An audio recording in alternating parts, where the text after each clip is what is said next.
Hi, my name's Mark, one of the pastors at Trillium. You've probably heard the term karma. Karma is an ancient Indian term. It comes from the Hindu religion. Karma, in its essence, is about the law of cause and effect. Causes give rise to effects. If I spend more money than I make, then it gives rise to the effect of me having major financial difficulties. The cause and effect relationship is pretty obvious.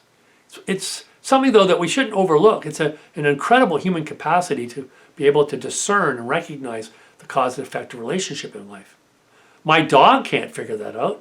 When I catch my dog doing something that I don't want him to do, it is not easy, unless I catch him right in the moment, to make the cause-effect relationship real for him. He just won't be able to make the connection.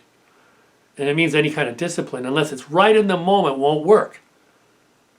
So this is something that's quite phenomenal for us as human beings, to be able to recognize the karmic relationships in life, the cause-effect relationships. Dale Carnegie wrote an important book that you may have heard of, maybe even read.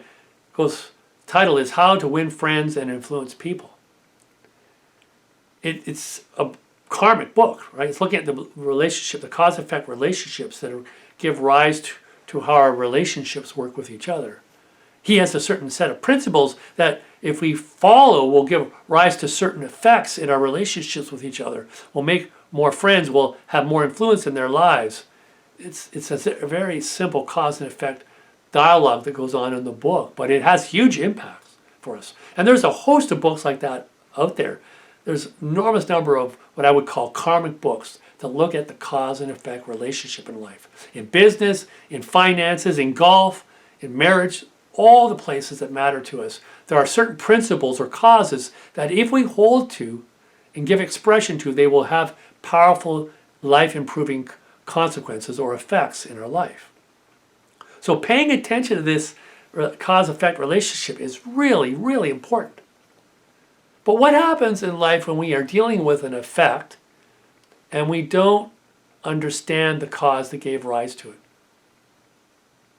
What happens if we're dealing with a scenario that's just too complicated? Or it's maybe the end result of a whole chain of cause-effect interactions that give rise to this final effect that we're dealing with.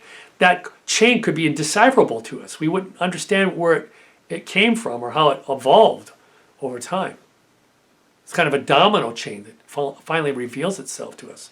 There's lots of scenarios in life where the cause-effect relationship is just too difficult to discern. What do we do in those cases with the effect when we can't go back and change the cause? Jesus was walking along with his disciples when they saw a man born blind. And his disciples asked him, "Lord, who sinned, the man or the man's parents?" Like, who's responsible for this? What's the cause and effect relationship going on in this scenario? Now, this is a pretty tough one to figure out because the man was born blind, which means whatever happened was outside of our normal purview. We don't get a chance to see the cause-effect relationship unfold before us. Ancient Hinduism would have said, well, something happened in the previous life for this man. He did something wrong in a previous life that had its effect in this life. He was born blind. Ancient Judaism would have said this man was born outside the blessing of God's providence, of God's goodness. The question would be then, well, how can someone fall out with God even before they're born? And that's why the question is, who sinned, the man or the man's parents? Jesus' answer is quite interesting. He says this, his blindness has nothing to do with his sins or his parents' sins. He is blind so that God's power might be seen at work in him. And I think this is a simple way of Jesus saying, let's not focus on the cause that got the man into trouble. Let's focus on the cause that gets the man out of trouble. We don't have to worry about causes that get us into darkness. Yes, it might be useful to know this, but it's not essential. The essential thing is to look at the cause that gets us out of darkness and into the light.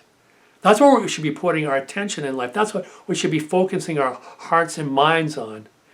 And that, of course, is God's power. God's power in the moment to change the effect even though we don't know the cause. And this man's healed ultimately by Jesus. He's healed, and his sight's restored to him, and he's restored to a full life too.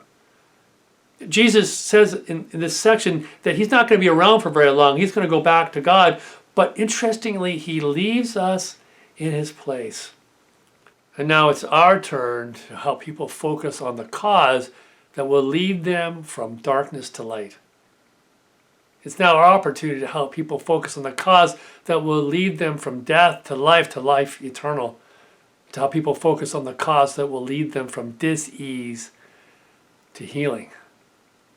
We're no longer impotent before the pain and suffering of the world. We may not understand the whole set of sequences that gives rise to the pain and suffering of others, but we know now the power that can liberate them from this.